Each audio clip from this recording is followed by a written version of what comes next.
Live from the Buffalo Wild Wings studio, here's Sports Nightly. Welcome into Sports Nightly. I'm Yaw Bonsu. Thank you for choosing to spend your Sunday night with us. We check in with Toledo football after a 35-point win on Saturday, plus a look at a UT men's basketball team that features 10 new players. But after all, it is an NFL Sunday, and tonight we begin in Cleveland. Browns at home facing the Dolphins. Cleveland looking to break a 3-game losing streak. Over 11 minutes left in the second quarter. Game knotted at 3. First and 10 for the Browns. The rookie, Quinshon Judkins, getting loose. A 48-yard touchdown, longest run of the season for Judkins. Browns take a 10-3 lead.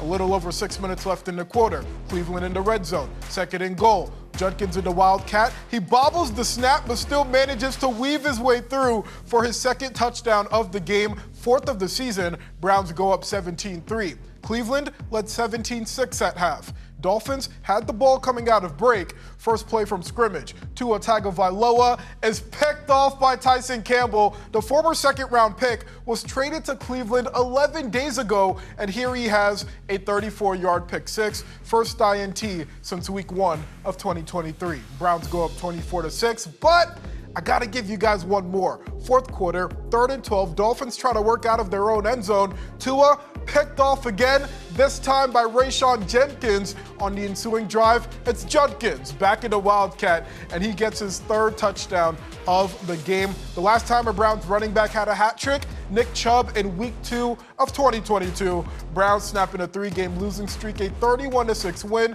Coaching staff really must have loved that Wildcat formation coming into today. It was really a conversation with me, Coach Bloom, and Tommy on Thursday night when we thought it was going to potentially be 60-mile-per-hour winds. And we talked about, all right, might be just get some single-wing football going. So we drew up a couple plays. So there were some things that we blocked up really well. If you block it up well for Quinshon, he's going to make a lot of yards. Well, I don't want to tell you that training camp's not important because I got a bunch of players that will take that. He's in great shape, very diligent kid. All the things that we identified with him in the pre-draft process are all true. You know we have to show love to the local guys making big things happen in college. Central Catholic alum Braden Awls is leaving all of us in awe over the past 3 weeks. Awls has had a 4th fumble against Akron and snagged a pick against Bowling Green and then Kent State on Saturday. Over the past 2 seasons, Awls has 6 interceptions, and if the junior can keep up his current form, he'll set a new career high for regular season picks. Impressive for any player, but extra meaningful when you're doing it for your hometown team. Personally, I mean, Braden's a great player that prepares really, really hard. And in those type of moments, he puts himself in position to make those plays.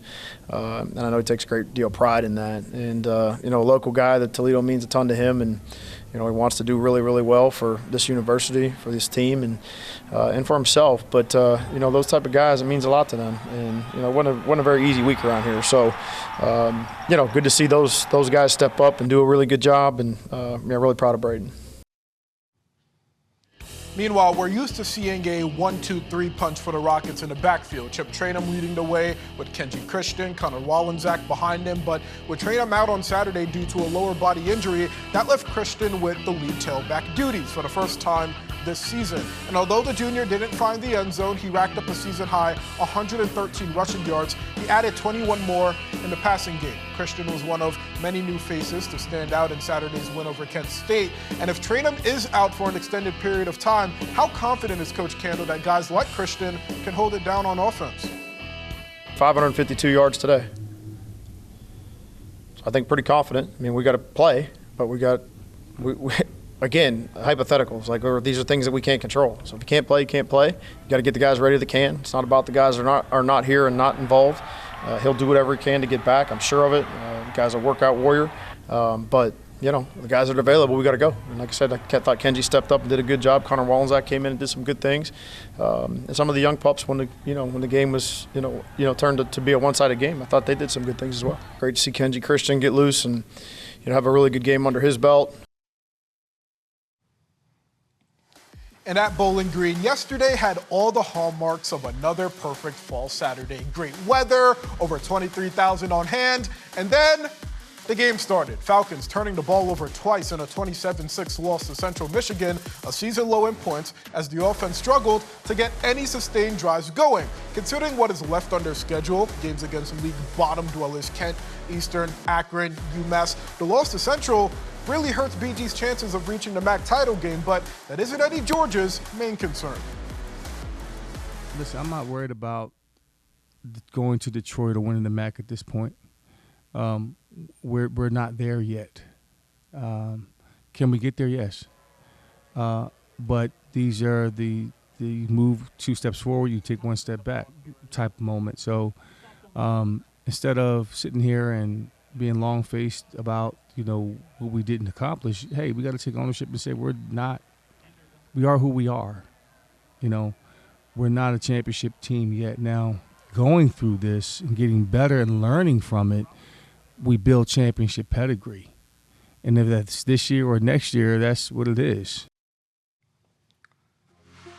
Just 6 unbeaten teams remain in the FBS college football season, and the reigning national champions are among them. Ohio State 7-0 after the dominant win at Wisconsin. Voters keeping the Buckeyes ranked #1 in the AP and coaches polls today.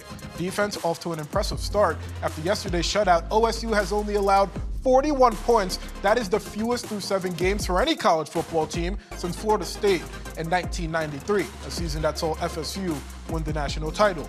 Silver Bullets making it look easy, but Ryan Day cautions it isn't. Hats off to the defense again. Another shutout. Says, I hope nobody's getting used to that because, that doesn't just happen. This is a lot of hard work that gets put in. And they'll give the defense a ton of credit, give the staff a bunch of credit, and obviously our guys on defense played their tails off. Every week we're going for a shutout, obviously. We want to be the best defense in college football, so, we definitely don't want to let them get anything. And, obviously going out there and doing that is definitely something that is part of our goals. It's a very good defense. Coach Patricia, they do a really good job. They give us some crazy looks. So I think, when we go out there on Saturday, we have a lot of confidence, going out there prepared because we've seen it all. I was just talking to Coach Patricia in the locker room today about a look that, the defense gave us, and he was like, I've given you some crazy looks in practice, and, you're prepared for it all. In Ann Arbor, attention now turning to Paul Bunyan. Wolverines traveling to East Lansing for a Saturday night showdown with in-state rival Michigan State. Maize and Blue feeling good after beating Washington 24-7 and returning to the AP Top 25 poll. Sharon Moore calling it a return to Michigan football and said freshman quarterback Bryce Underwood had his cleanest game after a poor showing last week at USC. Michigan challenged itself to be better, and it was. Players put so much hard work into what they do. We talked about the winter, the spring, the summer, fall camp to now to have these opportunities that you have. That was our, we have 2 more opportunities in the big house, to play. And you don't want to let those opportunities falter. So we really wanted to make sure that this was the time that, we went this way versus this way. And I think as a team we did. And so for me, it was more of, we got to go win this game, do everything we can. And I thought the players just rallied. They rallied behind each other and rallied behind the coaches and rallied behind Michigan. We talked about hardship plus commitment plus trust equals connection. And we wanted to stay connected. And I felt like we had some hardships last week. We asked and seen everybody that's committed. And at the end of the day, we all had to trust each other. And if we did that, we would end up winning this game and be connected. Liberty Center is a dominant 9-0 this season. The Tigers are pouncing all over opponents with an average margin of victory of 47 points. Now, one of the guys that's been leading this Tigers team, offensive lineman Kellen Weimer. As he emerges as a top player in our area, this week, the junior is our top recruit. What more needs to be said? It all comes down to this. Your final opportunity to earn a playoff spot. 8-1 Perrysburg taking on 7-2 Whitmer in our game of the week. Both teams are all but locking up a playoff spot, but this game will mean a lot as far as playoff seeding. Panthers trying to bounce back after an upset loss to Clay. Anthony Wayne and Findlay, another game with huge playoff implications. Meanwhile, Central Catholic looks to end the regular season with back-to-back wins taking on Mona Shores. Springfield is at home against Southview, and of course a couple of BCSN Erie games, including Margaretta and Gibsonburg. The Polar Bears coming off clinching their first Sandusky Bay Conference title since 2001. And of course, Fridays aren't a place to be for high school football, and you know where to find us, the BCSN Plus app. If you haven't already, download it now from the Apple App Store, Google Play Store, Amazon App Store. Why? Because live local sports are always on the BCSN Plus app. Coming up, we're heading to hardwood. Hoop season is almost here. Highlights from Toledo men's basketball, a scrimmage after the break. Ball State and Bowling Green. The Falcons haven't lost a game in over 2 months. Only MAC team without a conference loss all season. Rain playing a big factor today. 35th minute, Taylor Green trying to clear the ball. She slips. Addie Chester taking full advantage. Her team high 9th goal of the season. Cardinals up 1-0. Second half, 84th minute. The shot by Ella Kane blocked. Mina Saeem denied. Ball falling outside, eventually finding its way to Ellie Poole. She hooks it towards Jana Searles. The header can't go. Ball State goes on to win it 1-0. Cardinals hold on to deliver BG its first loss of the season. 13-match unbeaten streak coming to an end. Huge upset over at Cochran Stadium. Toledo Walleye opening the season on the road last night with a 4-1 win over Indy. All 4 goals coming on special teams. 2 power play goals, 2 shorthanded. The next 2 games on the road as well in Bloomington on Friday and Saturday. Pat Mickish beginning his 3rd season as Walleye head coach. And while Brent Bain remains on staff, bumped up to associate head coach, a familiar face in a new role is now on the bench. Following Alden Hirschfeld stepping away from coaching this summer, Chaz Redekop is the new assistant after appearing in 29 games as a player for the Fish last season. As a former blue liner, it makes sense that the 28-year-old will work on defense and penalty killing for Toledo.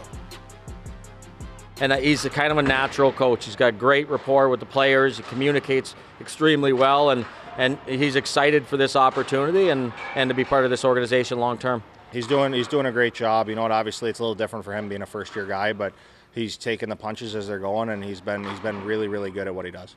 I think he's a very good resource for the young guys. Obviously, having somebody this close from being out of the game, it's awesome for them to be able to lean on him because he's dealt with all the things that the guys are dealing with in the past couple of years.